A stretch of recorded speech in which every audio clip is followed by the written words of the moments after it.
आप जानते हैं कि त्रिभुज में तीनों कोनों के मानों का योग 180 डिग्री होता है। तो हम आज के इस वीडियो में प्रूव करके देखेंगे कि किस तरह से त्रिभुज के तीनों कोनों का मानों का योग 180 डिग्री होता है। तो चलिए फ्रेंड्स, वीडियो को शुरू करते हैं। एक त्रिभुज ले लिए हैं और इसमें क्या करना है, सबसे पहले इसमें इसके कोनों को कुछ मान लेना। जैसे यहाँ पर ए है, इसको हम ए डिग्री मान लेते हैं। बी है, इसको हम स्मॉल में बी डिग्री मान लेते हैं। और ये एंगल सी है, इसको हम स्मॉल में सी डिग्री मान लेते हैं फ्रेंड्स। उसके बाद इसके पैरेलल में जो बी सी है, इसके पैरेलल में एक लाइन खींचना है। ये जो बी सी है, इसके पैरेलल में एक लाइन खींचना है। फ्रेंड्स, हम पैरेलल लाइन किस लिए खींचे हैं आपको आगे समझ में आ जाएगा।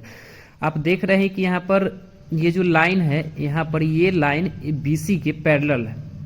थोड़ा हम इसको आगे बढ़ा देते हैं डॉट डॉट करके, ताकि आपको और क्लियर समझ में आए। तो फ्रेंड्स देखेंगे यहाँ पर कि ये जो लाइन है वो इस लाइन के पैरेलल है, और इधर से ये लाइन, मतलब ये लाइन इस दोनों लाइन को काट रहा है। यानी यहाँ पर कहने का मतलब ये हुआ कि ये दोनों पैरेलल लाइन है, और यहाँ पर इधर से ये AB ट्रांसवर्सल लाइन है। सेम उसी तरह से यहाँ पर इधर देखेंगे, इधर भी ये दोनों पैरेलल लाइन है, तो AC ट्रांसवर्सल लाइन है। अब यहाँ पर ये दोनों पैरेलल लाइन है और ये ट्रांसवर्सल लाइन है, तो यहाँ पर बात ये क्लियर हो रहा है कि यहाँ पर ये जो ये एंगल बन रहा है, और इधर जो आप यहाँ पर ये एंगल देख रहे हैं, ये दोनों लाइन के भीतर में और एक दूसरे के अपोजिट में। यानी ये, अगर आप पैरेलल लाइन पढ़े होंगे तो आपको पता होगा कि इस एंगल को अल्टरनेट इंटीरियर एंगल बोलते हैं। इस एंगल को अल्टरनेट इंटीरियर एंगल बोलते हैं, और अल्टरनेट इंटीरियर एंगल एक दूसरे के बराबर होता है। अगर ये B डिग्री होगा तो ये भी यहाँ पर B डिग्री होगा। सेम इसी तरह से यहाँ पर ये वाला एंगल और ये वाला एंगल, ये भी यहाँ पर अल्टरनेट इंटीरियर एंगल है, क्योंकि यहाँ पर ये और ये पैरेलल लाइन है और ये ट्रांसवर्सल लाइन है, तो ये एंगल और ये एंगल अल्टरनेट इंटीरियर एंगल है। तो अगर ये C डिग्री होगा तो ये भी यहाँ पर C डिग्री होगा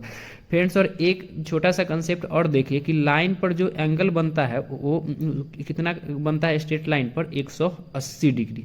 तो यहाँ पर आप देख रहे हैं कि इस लाइन पर ये 3 एंगल बन रहा है, तो तीनों का सम कितना होगा, 180 डिग्री होगा। नहीं, यानी यहाँ पर angle A plus angle B plus angle C, यानी A डिग्री B, यानी तीनों, ये जो तीनों है इसका सम कितना हो जाएगा, 180 डिग्री। तो फ्रेंड्स यही तो हमें प्रूव करना था। यही तो यहाँ पर जो A B और C आपको दिखाई दे रहा है, इस ट्रिंगल में तीनों कोनों का मान भी तो वही है ABC, यानी प्रूव हो गया।